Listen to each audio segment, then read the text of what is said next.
Okay. What was your experience with the fires? Well, we live in town in Kinglake, in the township of Kinglake, and we were at home on the day, and it was a really hot and wild and windy day, and we were probably feeling quite blasé about it really, until about 1:30 when we got a phone call from one of our neighbours. We have a fire guard group, and the phone tree went off, which means that one person rings another person, and we all kind of find out whether there's a fire or not. And they were saying that there was a fire in Kilmore, and Kilmore's about 50 kilometres away, and that it was heading, the northerly wind was pushing it in a southerly direction, and we kind of thought, well, it's a long way away, and we weren't that worried about it. But I started doing a few things to kind of tidy up, and I thought, I'll pack a bag, I'm not going to stay here tonight, I'll go down and stay with a friend. So I started packing a bag, and then I started pulling our wooden furniture off the verandas and doing sorts of, lots of different stuff to try and get ready for the fires if they came. And I think as the day went on, I started feeling more and more dread inside me. So I felt a lot more like, oh, this is getting quite scary. And I think that was the oppressive weather and the hot wind.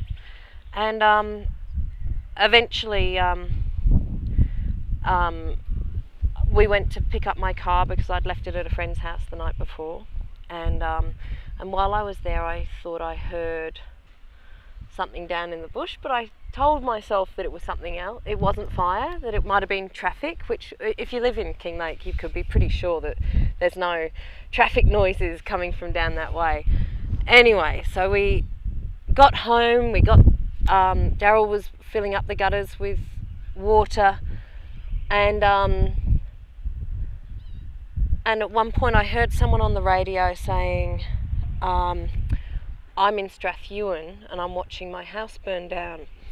And this was before there'd been any warnings for Kinglake or anywhere near us. The first time I'd heard anything close by. And I know that Strathewen is really literally not very far down the mountain. It's like a sheer drop down to Strathewen. And I said, oh, Daryl, it's in Strathewen. We've really got to hurry up. We've got to go. So we finished off what we were doing, and we were pulling the bit more furniture off the veranda, the things I couldn't lift. And I remember trying to take a table down I just was taking it down into the garden, and Daryl said, no, I don't want that to get ruined. What if it rains? And I just went, ah. Anyway, we took it to the shed. So we put everything in the shed. And the shed actually was one of probably the part of our whole block that was the most decimated in the end. It was a real mess. But anyway, down to the end of the street, we could see down the bottom of our street, Bollygum Park was beginning to burn. And Maggie saw other bits of fire in the bush around the town. And Daryl said, why are we going to Will and Anna's? And I said, because they're home, they're there. And I was thinking that 4 adults and 2 children was a better ratio than 2 adults and 1 child, because I wasn't going to leave Maggie alone, and I wasn't, I needed to know that we had enough people to stay safe, and it was obviously very frightening at the time.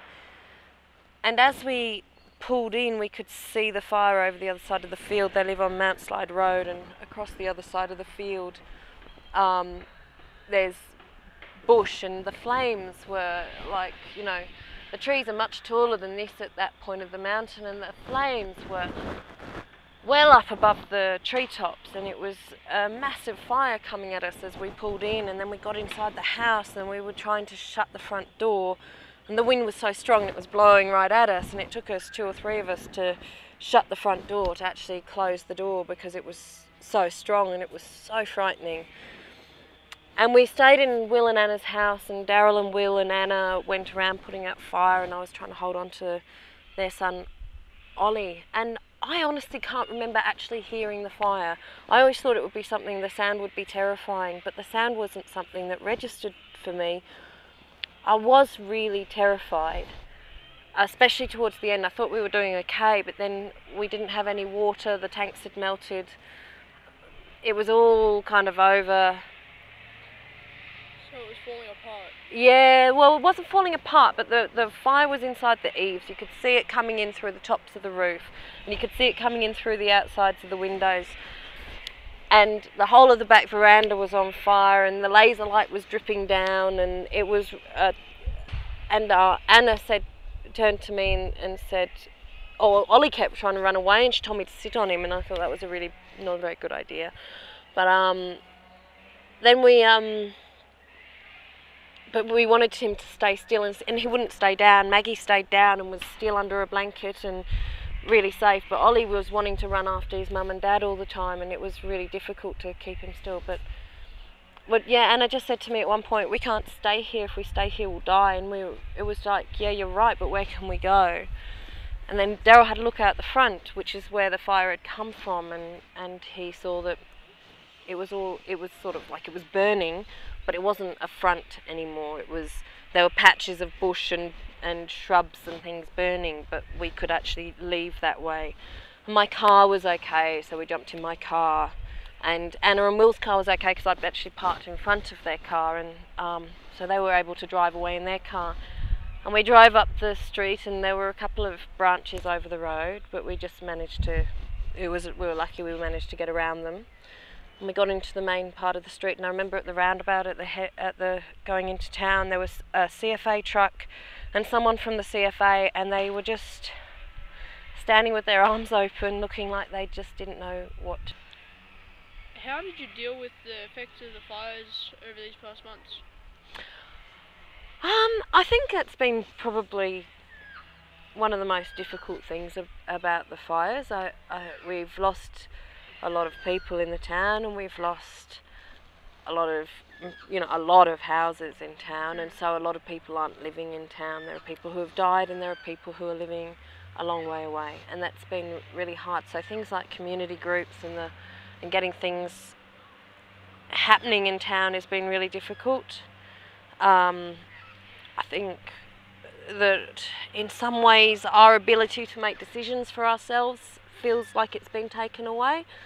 And we're all pushed to the limit. We're all stretched pretty tight, you know. Like for us, we've lost our house. We can't live in our house, so we have moved 3 times so far, and we're about to move again. There's that just real sense of not being settled, of not having anywhere really grounded to be. And for me, I find myself incredibly scatty because of that, and I don't feel, relaxed and at peace and able to deal with as much as I once was able to deal with. So you're going to continue staying in Kinglake? Yeah, we're planning to rebuild our house, and slightly differently, more fire savvy, but also just a better house to live in, and hopefully there will be a lot of people who return. There are a number of people who have stayed here, and that's been fantastic. What are your hopes for the future?